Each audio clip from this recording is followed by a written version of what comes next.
સુરત શહેરના નર્સિંગ કર્મચારીઓનું વિવિધ માગણીઓને લઈ વિરોધ પ્રદર્શન થઈ રહ્યું છે। શહેરના 500 જેટલા નર્સિંગ કર્મચારીઓ વિરોધ પ્રદર્શન કરી રહ્યા છે। વિવિધ પડતર માગણીઓને લઈ વિરોધ પ્રદર્શન ચાલુ છે। સ્મીમેર અને મસ્કતી હોસ્પિટલ તેમજ આરોગ્ય કેન્દ્રના નર્સિંગ કર્મચારીઓ વિરોધ કરી રહ્યા છે। સુરત મ્યુનિસિપલ કમિશનર અને કોલેજના ડીનને આવેદનપત્ર પણ આપશે।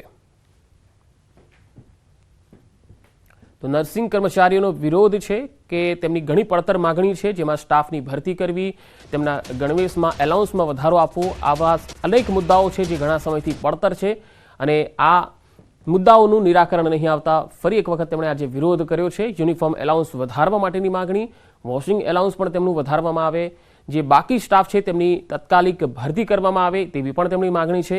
આ તમામ માગણીઓને ધ્યાનમાં રાખીને નર્સિંગ કર્મચારીઓ આજે વિરોધ પર છે।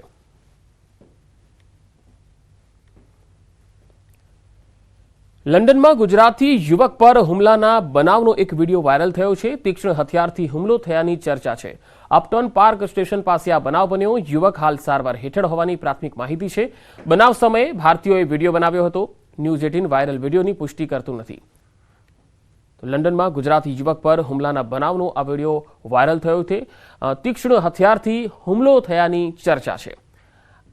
અપટોન પાર્ક સ્ટેશન પાસે આ બનાવ બન્યો। યુવક હાલ સારવાર હેઠળ હોવાની પ્રાથમિક માહિતી છે। સુરતમાં તસ્કરોએ વૃદ્ધાને બંધક બનાવીને લૂંટને અંજામ આપ્યો। કીમ ગામ પાસે ગણેશનગરમાં બેંકના રિટાયર્ડ વૃદ્ધને બંધક બનાવ્યા। ઘરના તાળા તોડીને વૃદ્ધાને બંધક બનાવ્યા। વૃદ્ધાનું મોઢું દબાવીને રોકડ અને દાગીનાની લૂંટને અંજામ આપ્યો। ચોરી કર્યા બાદ આ તસ્કરો કાર લઈને ફરાર થઈ ગયા હતા। તો સુરતમાં તસ્કરો બેફામ બન્યા છે। કીમ ગામે ગણેશનગરમાં બેંકના રિટાયર્ડ વૃદ્ધાને બંધક બનાવ્યા। ઘરના તાળા તોડીને વૃદ્ધાને બંધક બનાવ્યા હતા। મોઢું દબાવીને રોકડ અને દાગીનાની લૂંટ કરી તસ્કરો ફરાર થઈ ગયા।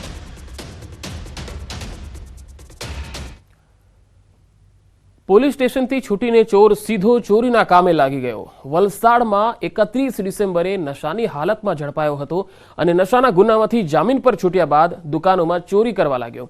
પોલીસ સ્ટેશનમાંથી છૂટીને સીધો જ અબ્રામાના કેફેમાં ચોરી કરવા પહોંચ્યો। આ કેફેમાં ચોરી કરતો શખ્સ સીસીટીવીમાં કેદ થયો। એક ગુનામાંથી છૂટ્યા બાદ ચોરીના ગુનામાં ઝડપાયો। પોલીસે આરોપીની ધરપકડ કરી વધુ તપાસ હાથ ધરી છે।